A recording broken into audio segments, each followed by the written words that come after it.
We might wear dress shirts. We don't necessarily wear dress pants. And that's okay, right? Exactly. Yeah, just don't ask us to stand up. Talent Transformation webcasts are brought to you by the Talent Transformation Guild to help you understand and prepare for the new world of work.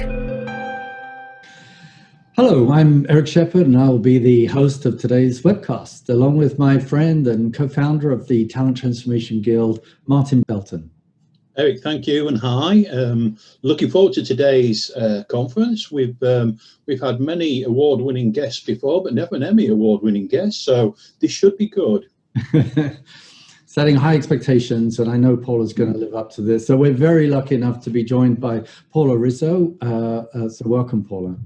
Thank you so much for having me. I'm excited to jump in and chit chat a little bit with you guys. So you are an Emmy Award winner, and I congratulate you for that. A TV producer, you're also a best-selling author and a media trainer and strategist. You were a senior health producer with Fox News for more than a decade.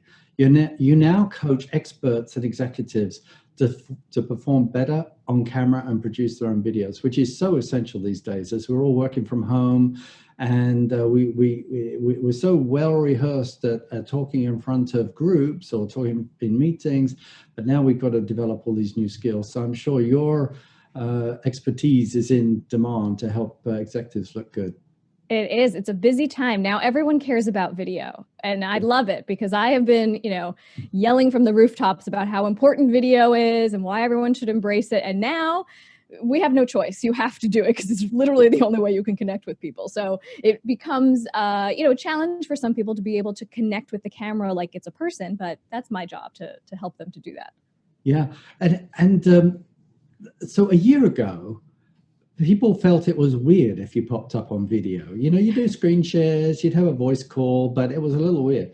Now it's standard practice. If you don't pop up on video, people go, "Why are they on video? What's going on?" Right. What are you hiding? What's going on? Why can't I see? So it becomes also very important. What does your background look like? What is your lighting? Are you using a professional camera that looks better? Things that most people would never even think about, So it's much more important. Your setup, it's part of your branding now. It's part of your professional, it's like what you wear every day when you go to work. It's the same thing.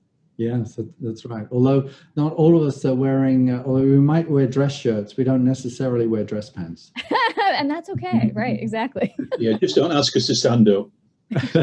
So you're also the founder of List Producer and the author of Listful Thinking. And so we know how useful lists are to kind of keep us aligned with our intentions. So as we go through this, we're surely going to learn about that. You were the co-creator of Lights Camera Expert, an online course geared towards helping entrepreneurs, authors, and experts get media attention. So you're really at the right time, right place. I know it took you 20 years to get here, but you're now right time, right place. You also teach Become a Video Star, a virtual workshop that empowers experts to create their own compelling videos. Now, was that the LinkedIn course, or was there another LinkedIn course? There's a separate LinkedIn course. So the LinkedIn course is about setting up your remote office for maximum productivity. So the two books that I have, Listful Thinking and Listful Living, are both productivity books. Very much about list making and how it makes you, less stressed and helps you to get more things done and goal set and things like that. But the course on LinkedIn is about organizing your remote office for maximum productivity. And it's something that we started working on before COVID even happened. And it was just something that, more and more people were starting to work remotely. And then this happened, and now everybody is working remotely. So it's much more important. But part of that course is not only how to be more productive with your work and your setup and all that, but video as well, because that's part of the office now. Yeah. So in that, the topics that you teach within that course, which ones resonate most with your audience? People really do, love the video piece because now it's something that they've not done in the past ever before, so it is something new. I have been running my entire business virtually for the past, 4 years. So even with my media training, the media training part of my business, I always media trained people via video. I did it via Zoom this entire time. And people thought I was a little crazy. And they were like, well, why can't we meet in person? We're in the same city. And I was like, well, I really want you to get comfortable talking to that camera. And those clients have come back to me and they're like, we're so happy you made us do that, because now it's like second nature. It's no big deal, because it's much different when you're in person with someone and you can feed off their energy. Yes. And, rather than you're in a room all by yourself. And if you're recording videos yourself, you have to bring that energy. You have to be, as excited as you possibly can. So that's a big part of that course. And then the other piece too is, thinking through what tools do you actually need for your remote office to do your job well? And it's not the same for everyone, because, all of our jobs are a little bit different. So for instance, for me, because I do so many video calls and it's how I connect with people, it's how I work with my clients, lighting is the most important part for me. So I have to make sure I'm in a room that has a window right in front of me, because I use natural light as much as I possibly can. Now, for other people who are not doing that, maybe it doesn't matter if there's a window in their room or whatever it is. So that has been something that really resonates with a lot of people, is to pick the one thing that you do most in your business. And then we're going to design the room, your remote office around it as much as possible. Oh, that makes sense. So turning back to productivity, if I can, for a moment. So what are the biggest productivity mistakes that you see people making when they work from home?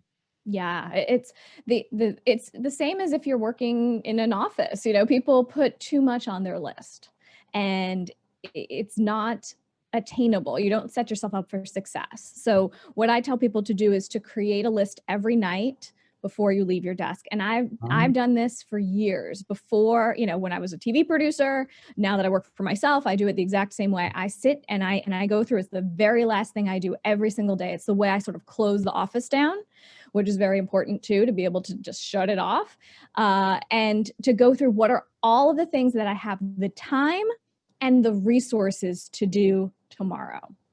So that's the important piece, because so often we put, write book or things that you want to do, that you hope you could do. That'd be great if you did. And then you look at it again and you're like, wow, write book is on that list again. And I didn't do it. You were never going to do it. It's just like, set yourself up for success. Make it a tiny little thing, right? Maybe it's like research other books in the genre. Okay, that you could do in one day, right? That could be one to do. So to be realistic with these things and set yourself up for success, and realize that if something is constantly coming up on the list again and again, you need to reevaluate it. It's either too big or it's something that you can't actually do. Maybe you need someone else to take it over from you. Yeah. The personality trait I suffer from is curiosity.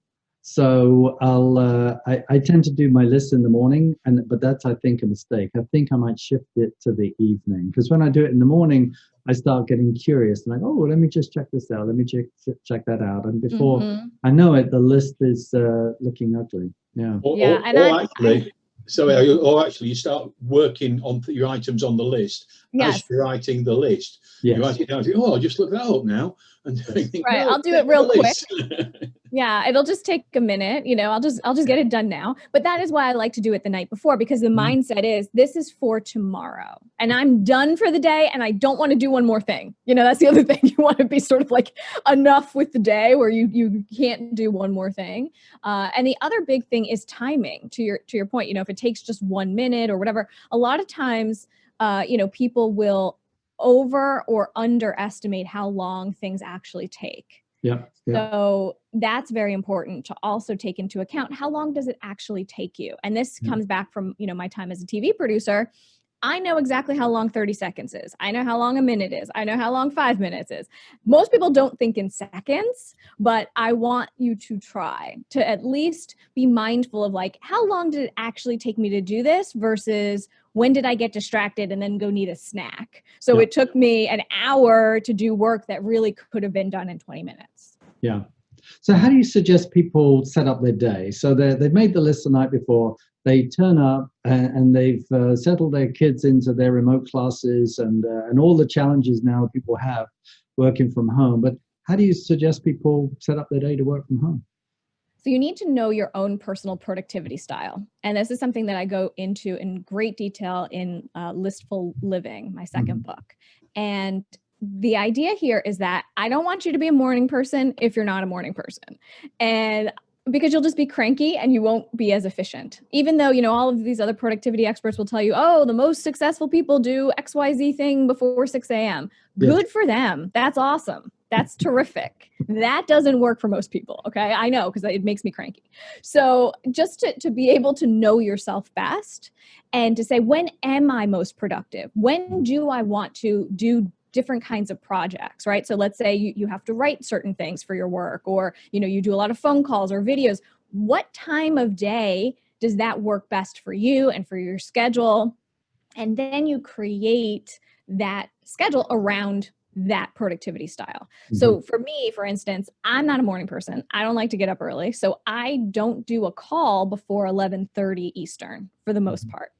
I can, but I choose not to, because for me, I like to have the mornings free to do yoga and to do meditation and to read the newspaper and catch up on the day. And so I'm up and I'm doing things, but I'm not working, For me, that gets me to a point where I'm like, okay, great. Now I feel ready for the day versus just jumping in. That doesn't work for me. So I have my entire schedule set up this way. And this is very important too with video calls, because they're so draining, because it takes more energy to engage with the camera than it does to just be on the phone and be walking around your office. Mm-hmm. You have to be mindful of that too, that could drain you. And so that you can't open your schedule Monday through Friday from 10 a.m. to 6 p.m. for any video calls that people want to do. So I'm also very, restrictive is the wrong word, but, I have boundaries around what times I'll do those calls, because I know myself personally, and I know when I'm going to run out of juice and I'm not going to be productive. Mm-hmm. So that's the most important thing, is to figure out what works best for you. You touched on lighting, but maybe you could just take a bit wider scope of how would you suggest someone sets up their office to be productive, not only in videos, but generally the equipment that they have around them. Yes. And it's making a list, knowing the things that make you happy and productive. So for some people, you want to have, greenery in your office, right? So if a plant or flowers or something beautiful to look at is something that's going to keep you motivated, you have to get an office plant. You have to be looking at something really nice, thinking through how am I going to be the best motivated? The other thing is, what are you listening to? Mm-hmm. Some people listen to music. Some people don't. Does that actually help you or not? When I spent my career in a newsroom, it's really, really busy in that newsroom. There's a lot of people talking. There's TVs on everyone's desk and all over the newsroom. So there's constantly stuff going on. I became very used to working in that environment. So when I started working for myself and when I wrote my first book, I was in my apartment by myself and it was super quiet and I couldn't get anything done. Wow. So I had to turn the TV on. I had to go to a cafe and be around people just so I had some kind of, noise around me, because that's what I got used to being productive around. Mm-hmm. So thinking through those things, what do you actually need, using all your 5 senses to be as productive as possible? And then you set up your office that way. That makes a lot of sense. It's the same in learning theory, that it's best to learn in context. So wherever you're going to be performing the action, it's best to learn in that kind of environment. And the same with testing. So if you're taking a test, it's best to take the test in the same environment that you've learned in. So when teenagers are listening to loud music and practicing for the test the following day, it's a good idea to say, well, as long as they let you play loud music in the test room, you're fine, But if they're not going to let you play loud music in the testing room, then you might want to kind of study and rehearse, do test rehearsal in the same kind of environment. I'm the opposite to you. If I put music on, it distracts me. And I know that some people say it enhances creativity, but to me, it doesn't help me that way. Yeah, it can change though. Now that I'm used to working for myself, by myself, yes, I don't have the TV on anymore. I used to have that as company. Now I don't have it on anymore. Sometimes I will put some music on, but there can't be lyrics, because if there are lyrics, yes, I start singing along. I get totally derailed. It has to be sort of, like focus music or something meditative. Yeah, it's interesting you say that though, because I'm the same. I used to like music in the background, And now I don't. Now I'm kind of sat in a more, I've got used to being in a quiet environment. Now when I have music on, I find it totally distracting. It's odd that it changed. That's what. Yes, it's true. It's like your taste buds, your tastes change, your productivity style can change. So that's why I think it is important to check in with yourself, and to say, okay, does this still work for me? Is this set up, is this office set up in the best way it possibly can be, especially now that people will be working from home for the foreseeable future, right? This is something you have to sustain for a long time. This is not just like, okay, let me just plop my laptop down on the kitchen table because this is what I've got to work with. Right, right. So you touched there earlier on the issue of stress of screen work and so maybe what lessons have you learned about burnout at home or other environments where it's potential to burn out, and what are the remedies? Yeah, I mean, it is real. It's a real syndrome. It's a real thing. Burnout, it, can really take a toll on your body, mind, soul, everything. And now that people are working from home, there's no boundaries, right? Home is work and everything is all together.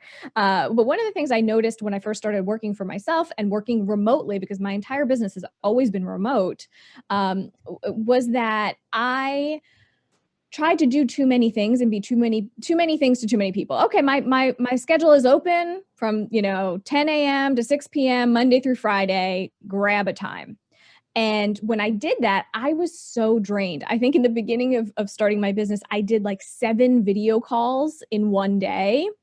And I had to lay down. I needed a nap. I didn't remember what I said. I wasn't sure who I even talked to. It's just too much. You just can't sustain that kind of thing. It's overwhelming. And you really, need to set yourself up better so that you do have those boundaries. And part of this is to be able to say, okay, you know what? I'm going to, let's say networking. Networking is super important, even when you're working remotely. I'm going to do 1 networking call a week. It's going to be, if I can do it, 2:00 on a Wednesday, let's just say. And if that date is taken this week, I'm not adding another one until next week. Like that is already taken. So I think that idea too is really helpful to be able to say, like, you don't have to fit everything in.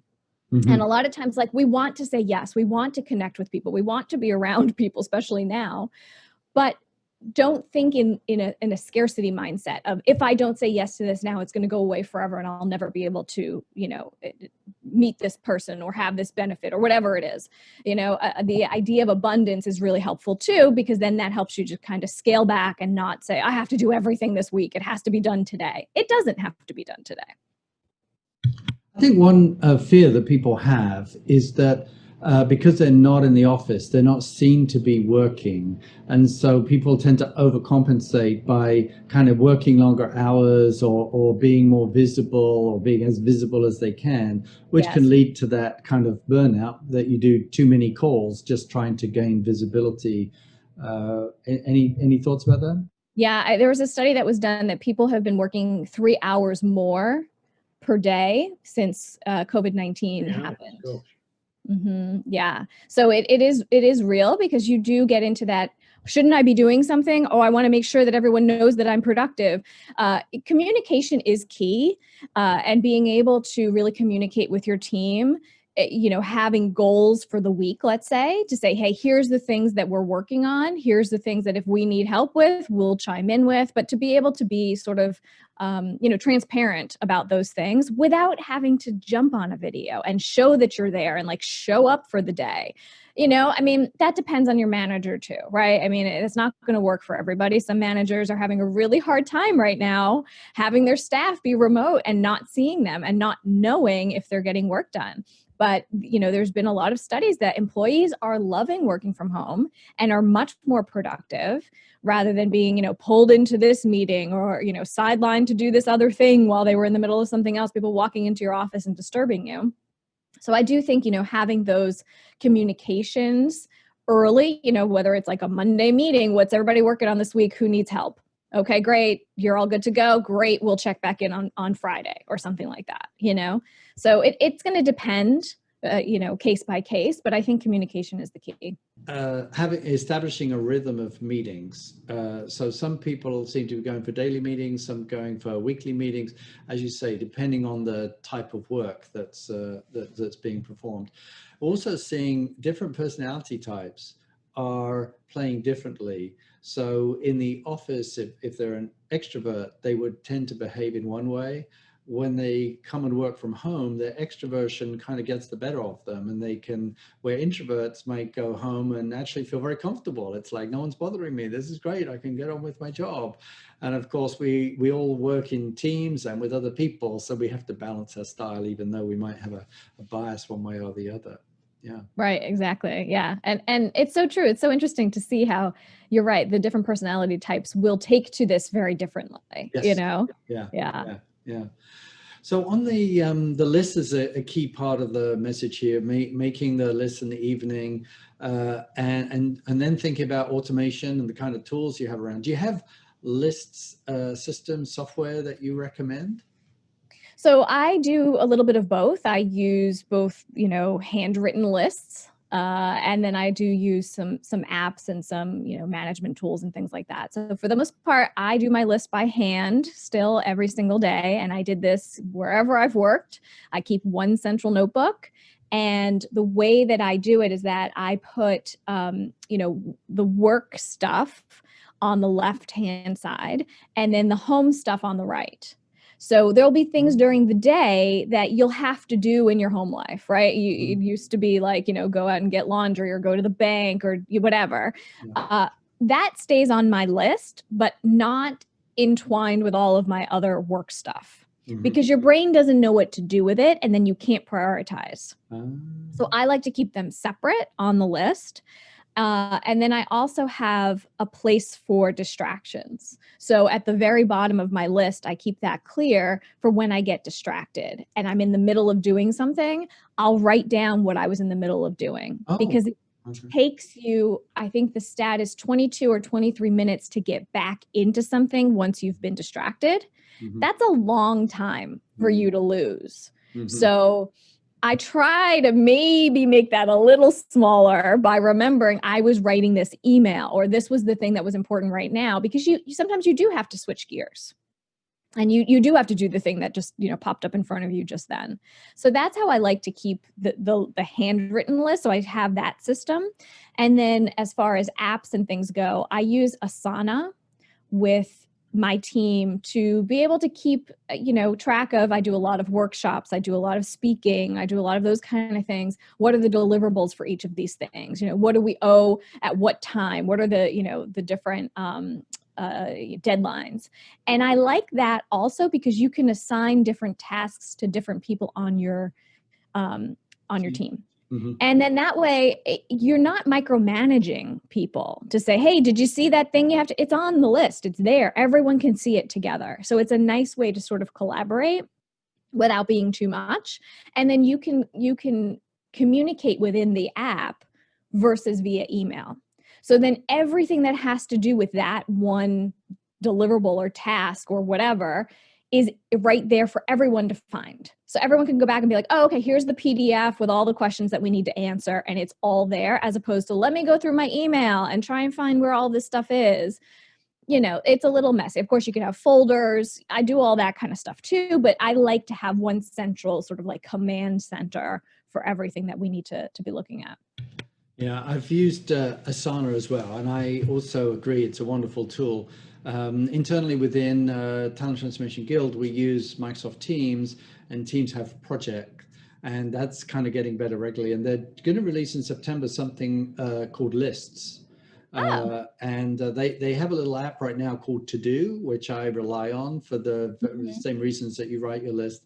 My lists, I'm not so disciplined at doing my written lists. I tend to have yellow Post-it notes everywhere, and they suffice for my list, but I need to improve on that. Yeah, the only thing you too. Yeah, I like a good Post-it note. I think it works as long as and that's the thing. People are always like, what notebook should I get? And it's like, it doesn't matter. I don't care what kind of pen you use. People always ask me, what pen do you use? Doesn't matter. Sometimes I use a pencil, whatever, it's as long as you do it. And if writing it down on that Post-it note, as long as you don't lose it, that's the only thing. Oh, as long as you can then you're fine. Yeah. One of the things we do, we have a daily meeting. Talent Transformation has a daily meeting, video call, and that I think works really well for us. It sets a stake in the ground. We talk about what we've done, what we're going to do. It takes us half an hour. Sure. Every day, though, we do it, and now that works really well for me. Is that something you'd recommend for everybody? Yeah, it's interesting. I have a client who, they run a bunch of franchises through the US and Canada, and they're restructuring a lot of what they're doing with their staff. And we were just talking about this yesterday, and they were like, what do you think is the most productive way to do these meetings? And I said, it could be something real quick. What are you working on? What do you need help with? And depending on how many people you have in that staff, that meeting could be 15 minutes. Yeah. And it could just be that thing that you have as that anchor, 10 a.m. every morning. Everybody knows you got to jump on and you have to answer 2 questions. So be prepared, be ready, and it keeps everybody on target. I do like the idea of doing it daily, but that's going to depend on the workflow, right? So, what kind of, if your thing is the same every single day because your projects take months to do, then maybe it's not so productive if everybody's coming on the same day, the same every day, saying the same things, So maybe it needs to be once a week, or, then that way it just depends on the workflow of your business. Yeah, I think it also helps us because we are scattered from Brazil to Miami to London, Sure. So it's a way we can connect together as well. So yeah, quite as remote. Totally. It makes total sense because you're disconnected, and this is really the only way to connect. Yeah. Well, I think that's all we have time for, Paula. Thank you so much. Very lively, entertaining, interesting. I've learned a number of things, so we really appreciate your time. I'm sorry that we've run out of time. So thank you. Thank you. It's been a pleasure. Thanks, Paula. Thanks, Martin. Thank you. Bye for now. Thanks. I'll see ya. Bye. Thank you for listening. If you've enjoyed this webcast, please subscribe and like the show. And to learn and understand more about the new world of work, please visit www.talenttransformation.com. Subscribe and become a member. Thank you.